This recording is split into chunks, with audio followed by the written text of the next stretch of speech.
Welcome everyone on our Civil Tech by Indy YouTube study channel. Here we will provide 100 plus previous year objective questions of highway engineering. This is part 2. We have already discussed part 1. It is very helpful for all civil competitive exams. It is presented by myself Dev sir. जैसा कि सभी viewers जानते हैं हमारे इस channel civil tech by Andy YouTube study channel इस पर सभी प्रकार के आपको टेक्निकल से रिलेटेड सारी वीडियोस अपडेट होते रहे हैं और आप इस चैनल के प्लेलिस्ट में जाकर के सेपरेट सब्जेक्ट वाइज वीडियो देख सकते हैं और हमारे चैनल को आप ज़्यादा से ज़्यादा लोगों तक पहुंचा सकते हैं, ज़्यादा से ज़्यादा लोगों तक पहुंचाएं जिससे उनको भी बेनिफिट हो सके। ये सारे वो क्वेश्चन हैं जो कहीं ना कहीं आपके स्टेट या सेंट्रल या फिर पीएसयू किसी भी तरह की जो है बॉडी में एग्जामिनेशन में आए हुए हैं। तो ये बेहद ही इंपॉर्टेंट क्वेश्चन का हम कलेक्शन करके आप तक प्रोवाइड करते रहेंगे, कराते रहेंगे। तो चलिए स्टार्ट करते हैं। Let us begin. Question number 1, if aggregate impact value is 20 to 30% then it is classify as.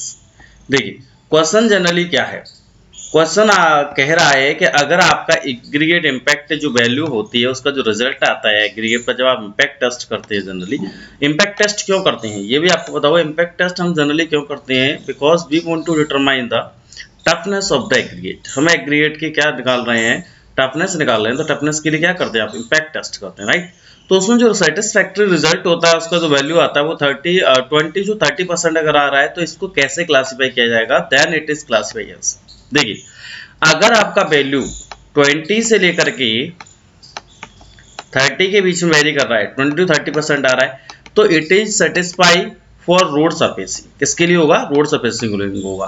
अगर ये वैल्यू आपका 40 या 45 आ रहा है, और सपोज अगर ये वैल्यू आपका 45 आ रहा है, तो it is very suitable for building structure. किसके लिए सुटेबल होगा ये, बिल्डिंग के लिए, फॉर बिल्डिंग, और this is for road, right. तो ये आपका यहाँ पर बी ऑप्शन है। तो देख रहे हैं आप, satisfy for road surfacing. So option C is the correct answer of question number 1। Next question number 2, design of horizontal curve on highway is based on. Generally जो हाईवे होता है उसमें 2 टाइप्स के मिलने जो कर्व दिए जाते हैं आपके। एक तो आपका होता है हॉरिजॉन्टल कर्व और एक आपका होता है वर्टिकल कर्व। क्या होता है, vertical curve. Why provide horizontal highway, देखो बेसिकली हम sorry why provide horizontal curve.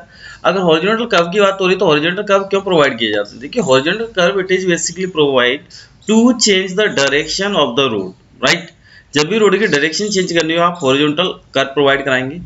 और बात आती है वर्टिकल कर्व की, तो vertical curve basically it is used to provide the falling और राइज इन द हाईवे। जब भी हाईवे में राइज या फॉल प्रोवाइड कराना हो तो वर्टिकल कर्व यूज करते हैं, राइट। तो हॉरिजॉन्टल कर्व की अगर बात करेंगे तो ये बेसिकली डायरेक्शन चेंज करने के लिए आप जा रहे हैं, सपोज आपको कहीं लेफ्ट टर्न करना, राइट टर्न करना, जिस तरह से डायरेक्शन चेंज हो जाती है आपकी व्हीकल की आपकी, तो बेसिकली वो क्या है, आपका हॉरिजॉन्टल कर्व है जो डायरेक्शन चेंज कर रहा है आपकी, राइट। तो इससे बेसिकली किसके बेसिस पे बेसिकली इसकी जो डिजाइन होती है हॉरिजॉन्टल कर्व की हाईवे में, बेसिकली किसके बेसिस पर डिजाइन किया जाता है। तो पहला ऑप्शन दे रहा है डिजाइन स्पीड ऑफ व्हीकल। बिल्कुल, जब भी व्हीकल की डिजाइन स्पीड नहीं पता होगी तो आप क्या करेंगे, आप उसे डिजाइन नहीं कर पाएंगे। तो आपको पहले बेसिकली कहेंगे कि इसको डिजाइन करने के लिए आपको बेसिकली इसे डिजाइन करेंगे, तो हम बेसिकली देखेंगे जो हमारा कर्व है बेसिकली कहाँ, जिस अभी हाईवे में हम बेसिकली प्रोवाइड करा रहे हैं उस वहां पर डिजाइन स्पीड ऑफ व्हीकल्स क्या है, व्हीकल की डिजाइन स्पीड क्या है। तो हमें पहला ऑप्शन बेसिकली करेक्ट मानना पड़ेगा, बिकॉज ये इसके बेसिस पे ही डिजाइन किया जाता है। ऑप्शन भी देखते हैं, permissible friction on the road surface. Road पर परमिसिबल फ्रिक्शन क्या है जनरली, ये भी देखा जाएगा। जनरली देखिए 2 तरह के फ्रिक्शन होते हैं रोड पर, एक होता है लेटरल फ्रिक्शन, एक होता है lateral friction on road surface, एक होता है longitudinal friction on road surface. Lateral friction का होता है वो आपका 0.15 होता है, ध्यान रखिएगा इसका वैल्यू 0.15 होगा लेटरल फ्रिक्शन के केस में। लॉन्गिट्यूडनल फ्रिक्शन की बात करेंगे तो इसका वैल्यू 0.30 से लेकर के 0.40 होता है, 0.40, राइट। ये आपका क्या है, लॉन्गिट्यूडनल फ्रिक्शन की वैल्यू है। तो इसे भी हम basically based on permissible friction और रोड सरफेस, इसके बेसिस पे ही उसे डिजाइन करेंगे हॉरिजॉन्टल कर्व को। तो ये भी सही है। Option C permissible centrifugal ratio, centrifugal ratio के बेसिस पे भी इसे क्या करते हैं, हॉरिजॉन्टल कर्व को डिजाइन किया जाता है हाईवे में। तो यहाँ पर ऑप्शन डी है ऑल ऑफ द अबव। तो all of the above is the correct answer question number 2। Next question number 3, setback distance is distance between, generally पूछ रहे हैं कि आपकी जो सेटबैक डिस्टेंस होती है उस सेटबैक डिस्टेंस को क्या बेसिकली उस सेटबैक डिस्टेंस किस किस के बीच में मानी जाती है। सेटबैक जो डिस्टेंस है उस बेसिकली वो कहाँ होती है, वो किस किस के मध्य दी जाती है। तो सेटबैक जो डिस्टेंस होती है it is basically provide road land boundary and building line, जहां आप टोटल रोड का लैंड कितना दे रहे हैं, उसकी बाउंड्री क्या है, और डिस्टेंस आपकी रोड बिल्डिंग जो भी आपकी बिल्डिंग लाइन से या यहाँ से अब after that construction of the building होगा, तो उस दोनों के जो बीच की दूरी है बेसिकली डिस्टेंस है, उसे हम क्या बोलते हैं, सेटबैक डिस्टेंस बोलते हैं। तो ऑप्शन ए ही में ये है, road land boundary and building line. तो रोड लैंड बाउंड्री का मतलब क्या होता है, जितना आप रोड अपने पेमेंट दे रखा है, कैरिज में दे रखा है, देन कुछ रोड की और जो है बिट तो होगी और भी आपका रोड होगा, जिससे आप कहते हैं फ्यूचर एक्सपेंड कर सकते हैं, या फिर वहाँ पर आप और भी कल्चर कर रहे हैं, सपोज कोई प्लांट्स वगैरह दे रहे हैं और आप थोड़ा सा उसकी बिट को भी बढ़ा सकते हैं। तो इस केस में आप क्या करते हैं, रोड बाउंड्री हो या फिर कहें वहाँ पर टोटल बिट ऑफ रोड है, तो उससे और बिल्डिंग लाइन के बीच में जो बेसिकली डिस्टेंस है उसे हम क्या बोलते हैं, सेटबैक डिस्टेंस बोलते हैं। तो option A is the correct answer question number 3। Question number 4, at intersection of road, road में जनरली क्या होते हैं, इंटरसेक्शन होते हैं, intersection of road the traffic volume study is carried out to ascertain the number of vehicle. Basically हम जब भी कोई भी आपका इंटरसेक्शन प्रोवाइड करा रहे हैं रोड में, तो ये ट्रैफिक वॉल्यूम स्टडी कैरी की जाती है जनरली नंबर ऑफ व्हीकल्स पे, बेसिकली उसके रिगार्डिंग क्या स्टडी सही होगा। तो और मूविंग अलॉन्ग स्ट्रेट, तो बिल्कुल सही है, जब भी आप इंटरसेक्शन रोड में दे देंगे तो क्या करेगा, along moving straight path follow करेगा, बिकॉज आपने देखा होगा बीच में इंटरसेक्शन रोड के होता है, जैसे क्या होता है व्हीकल अपना स्ट्रेट पाथ में फॉलो करे, स्ट्रेट पाथ में मूविंग करे। ऑप्शन भी है लेफ्ट, टर्निंग लेफ्ट, जब भी आप इंटरसेक्शन देंगे तो वो टर्निंग लेफ्ट के लिए भी होता है, अभी आपने किसी क्रॉसिंग पे देखा होगा। Turning right, right to turn के लिए बेसिकली प्रोवाइड कराते हैं इंटरसेक्शन रोड पर। तो यहाँ पर all of the above is the correct answer of question number 4। Next question number 5, flexible pavement distribute the wheel load. जब को व्हील लोड होता है जनरली व्हीकल्स का व्हील लोड की बात कर रहे हैं, तो व्हील लोड जनरली जो फ्लेक्सिबल पेमेंट होता है वो किस तरह से ट्रांसफर होता है। तो देखिए जो आपके फ्लेक्सिबल पेमेंट होते हैं, राइट, फ्लेक्सिबल पेमेंट की बात कर रहे हैं, उसमें कौन से सर्विस होते हैं। पहला आपका क्या होता है, यहाँ पर इस तरह से सर्विस होगा, यहाँ कोई बेसिकली इसे हम सबग्रेड बोलते हैं, सबग्रेड सर्विस। देन आपका एक सरफेस और होता है, इसे हम क्या बोलते हैं, सब बेस बोलते हैं। आफ्टर दैट सरफेस होता है उसे हम क्या बोलते हैं, बेस सरफेस बोलते हैं। देन आपका होगा उसे हम वियरिंग कोर्स बोलेंगे या फिर फाइनल सरफेस बोलते हैं, राइट। वियरिंग कोर्स बेसिकली जो आपका स्मूथ सरफेस होता है जिसमें आप लोग मूविंग करते हैं। तो ये चार तरह के बेसिकली क्या है उसमें सरफेस हैं, किसमें, फ्लेक्सिबल में।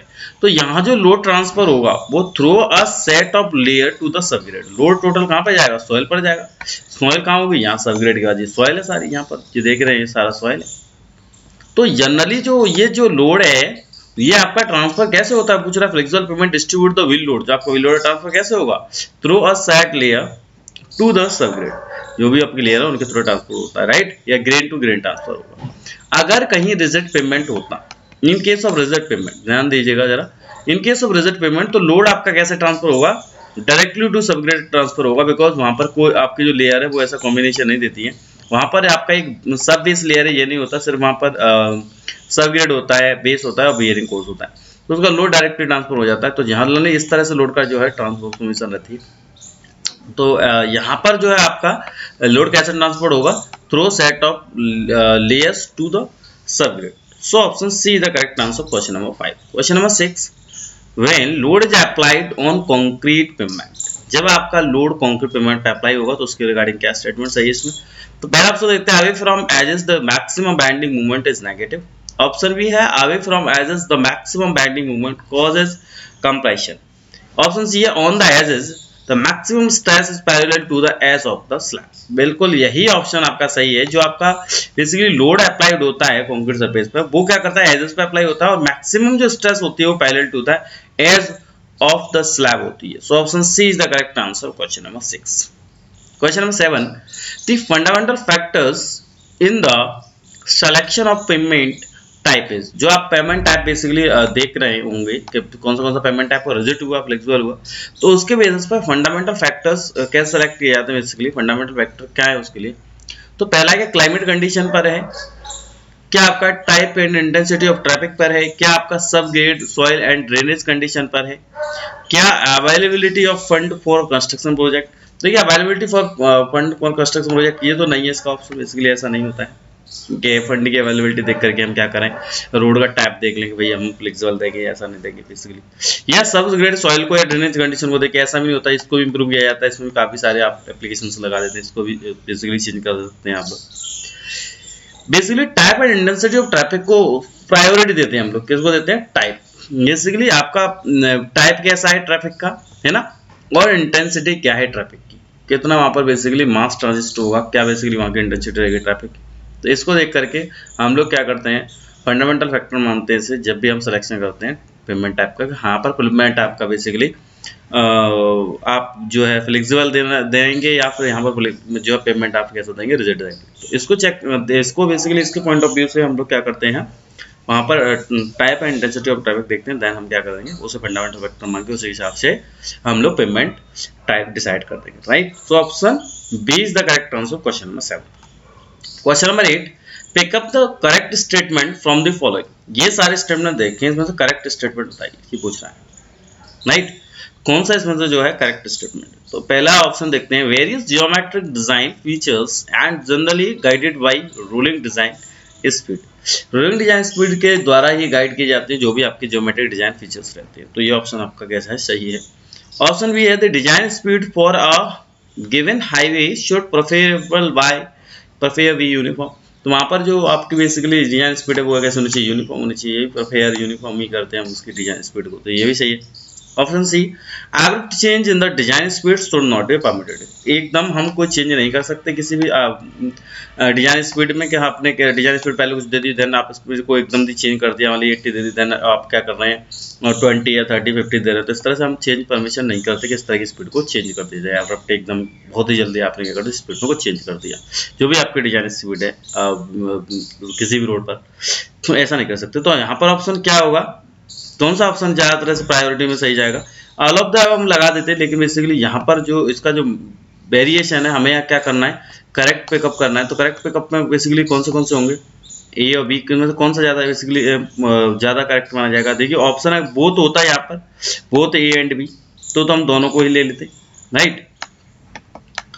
लेकिन इस केस में यहाँ पर एक ऑप्शन मान लीजिए ऑल ऑफ द पकड़ा के, यहाँ पर बेसिकली जो होता है यहाँ पर जनरली जो होगा आपका वो ऑप्शन कौन सा ज्यादा फिर माना जाएगा, option B, right. So option B is the correct answer question number 8। Next question number 9, in case of a multiple lane overtaking is generally permitted. ठीक है, मल्टीपल लेन के केस में, अगर मल्टीपल लेन है कोई, उसके केस में अगर ओवरटेकिंग आप जनरली देख रहे हैं, इस पर इज जनरली परमिटेड। तो देखिए जब भी आपका सिंगल लेन होता है तो हम हमेशा ओवरटेकिंग क्या करते हैं, फ्रॉम राइट साइड। ओवरटेकिंग कहाँ से करेंगे, फ्रॉम राइट साइड से करेंगे, राइट। अगर आपकी कहीं मल्टीपल लेन होगी तो we can overtake the vehicles from both sides, right and left. So option C is the correct answer of question number 9। Question number 10, the wall which are necessary on the hill side of roadway where earth has to be retained from slipping is known as. तो इसके लिए जो कौन सी wall है basically जो road side में basically provide करते हैं, जहाँ पर अर्थ माउंट आपका कैसा है, रिटेन्ड रहे, कहीं स्लिपिंग से उसको दिक्कत ना हो, स्लिपिंग होने लगे। तो इसके लिए हम कौन सी ब्रेस्ट वॉल बेसिकली यूज करते हैं, तो ऑप्शन बी आपका जो है करेक्ट आंसर है। तो option B is the correct answer question number 10। Question number 11, if cross slope of a country is greater than 60%। देखिए अगर कोई आप बेसिकली देख रहे हैं कि वहां पर जो क्रॉस स्लोप है वो ग्रेटर देन 60% है, तो ये 10 होगा, उसको कैटेगरी क्या होगी, उसको किस कैटेगरी में क्लासिफाई किया जाएगा। बेसिकली जो आपका होगा स्टीप होगा। ध्यान रखिए जब भी cross slope is greater than 60% then the slope is steep slope, almost steep slope. So option C is the correct answer question number 11। Question number 12, the length of a transition curve is governed by. आपका जो generally length होता है transition curve का वो क्या होता है, length of transition curve का फॉर्मूला आप जानते हो generally B Q upon C R होता है, right, upon C R. C is equal to 80/75 plus B होता है ना। रेडियस आपको बताया, turning radius of the curve R आपको बताइए। तो जनरली इसके लिए जो है rate of change of radial acceleration ये जनरली गवर्न करेगा, इसको भी हम करेक्ट मानेंगे। ऑप्शन बी है rate of change of super elevation, rate of change of super elevation ये भी से भी गवर्न करेगा। तो ऑप्शन सी है both A and B. So option B is C is the correct answer. Option A and option B. Next question number 13. When a number of roads are meeting at a point and only one of the roads is important, then the suitable shape of rotary is. देखिए generally ऐसा कोई road देख रहे हैं आप जहां पर एक रोड वहां पर काफी इंपॉर्टेंट है, मतलब मेन रोड है, और बहुत सारे रोड आकर के उससे कनेक्ट भी हो रहे हैं, ऐसा कोई क्रॉसिंग है वहां पर किस तरह का आप बेसिकली रोटरी या किस तरह का बेसिकली आप जो है इंटरसेक्शन का शेप देना चाहेंगे रोटरी के केस में, तो वहां पर हम टेंजेंट शेप देते हैं। कैसा देते हैं? Tangent, right. So option B is the correct answer question number 13। Question number 14, a gradient along which the vehicle does not require any tractive efforts to maintain a special speed is known as। देखिए ऐसा कोई gradient vehicle वहां पर किसी तरह के tractor effort की need नहीं करता, कि कोई भी ट्रैक्टिव एफर्ट की रिक्वायरमेंट उसे नहीं है, तो वो ऐसा कौन सा हम ग्रेडियंट मेंटेन करें जहां पर व्हीकल को ट्रैक्टिव एफर्ट की नीड नहीं है, राइट। स्पेसिफाई उसकी भी स्पीड है उसके लिए, तो बेसिकली हम उसके लिए फ्लोटिंग ग्रेडियंट सुटेबल समझते हैं। तो यहाँ पर ऑप्शन सी आपका करेक्ट है, floating gradient, right. Next question number 15, in welded wire mesh the longitudinal wire is placed at. देखिए जो भी welded wire mesh basically use किए जाते हैं आपके जब भी जो भी आपके आरसीसी की स्लैब होती है या आरसीसी स्लैब जनरली रोड के लिए, तो वहां पर हम जब भी आरसीसी का स्लैब बेसिकली प्रोवाइड करते हैं उस रोड के लिए, तो रोड में हम क्या करते हैं, लॉन्गिट्यूडिनल वायर के लिए जगह हम क्या करते हैं, बेसिकली लॉन्गिट्यूडिनल वायर को पर हम क्या करते हैं, प्लेस करते हैं। जो भी हमारी वेल्डेड वायर मैश है, लॉन्गिट्यूडिनल वायर प्लेस कहाँ उसे प्लेस करेंगे वायर वेल्डेड वायर मैश को, तो यहाँ पर वेल्डेड वायर मैश में जनरली लॉन्गिट्यूडिनल वायर को जो प्लेस किया जाता है वो किया जाता है eight interval of 15 centimetre, right. 15 centimetre 15 centimetre पर हम लोग क्या करते हैं जनरली लॉन्गिट्यूडिनल वायर को प्लेस करते हैं इन वेल्डेड वायर मैश में, राइट। नेक्स्ट है 16, question number 16, percentage of free carbon in bitumen is less than that of तार होता है, राइट। तो option be less than that. Generally आपका जो परसेंटेज कार्बन फ्री में होगा वो बिटुमेन के केस में कैसा होगा, लेस होगा देन इन तार, right. Option 17, hill roads are, आपके हिल रोड्स कौन से जनरली होते हैं, हिल रोड के केस में कौन सा स्टेटमेंट सही है, तो ऑप्शन ए है provided camber along spur curve, या फिर ऑप्शन बी है provided curve camber along valley curve, या फिर ऑप्शन सी है सेल्डम प्रोवाइडेड कैम्बर। तो ऑप्शन सी है इसका, सेल्डम प्रोवाइडेड कैम्बर, बेसिकली वो अपने आप कैम्बर को प्रोवाइड कर लेते हैं वहाँ, तो ऑप्शन सी आपका कैसा है, करेक्ट है। Option C the correct answer question number 17। Next question number 18, the method of design of flexible pavement as recommended by IRCs. देखिए जो आपका मेथड है जनरली किसके लिए, फ्लेक्सिबल पेमेंट के लिए, जो आईआरसी के ने रिकमेंड किया है वो कौन सा मेथड है, वो आपका सीवीआर मेथड है, कैलिफोर्निया बेयरिंग रेशियो मेथड है। अगर यहीं पर वो कह देता है कि भाई आपके रिजिड पेमेंट के लिए कौन सा मेथड प्रेफर किया जाता है, जो फ्लेक्सिबल पेमेंट है, रिजिड पेमेंट के लिए आपका कौन सा होता है, वेस्टरगार्ड मेथड बेसिकली यूज होता है, right. So option B is the correct answer question number 18। Question number 19, the head of public work departments of an Indian state is. कौन हेड होता है, पीडब्ल्यू डिपार्टमेंट की बात कर रहा है, पब्लिक वर्क डिपार्टमेंट, पीडब्ल्यू बोलते हैं शॉर्ट, उसका हेड जनरली कौन होगा, इंडिया की किसी भी स्टेट में कहीं आप देखेंगे तो पीडब्ल्यू डिपार्टमेंट का हेड कौन होगा, तो उसका हेड जो होता है वो कौन होता है, चीफ इंजीनियर होता है, राइट। कौन होगा, chief. Next question number 20, tie bars in cement concrete pavement are at. जो आपके टाई बार होते हैं जनरली कहाँ पर, सीमेंट कंक्रीट पेमेंट में, वो कहाँ प्रोवाइड किए जाते हैं, जो आपके टाई बार हैं सीमेंट कंक्रीट पेमेंट प्रोवाइड किए जाते हैं बेसिकली, तो ये हमारे जो प्रोवाइड किए जाते हैं किसमें, at longitudinal joint, right. Dual bar provide किए जाते हैं, अगर डुअल बार होता है यहाँ पर डुअल बार ये जनरली पूछे जाते हैं, तो ये प्रोवाइड किए जाते हैं आपके ट्रांसवर्स जॉइंट, किसमें, ट्रांसवर्स जॉइंट में, जो कि कॉन्ट्रैक्शन जॉइंट होता है, right. So option D is the correct answer according to question this question, option D is the correct answer question number 20। Thank you viewers, thank you everyone.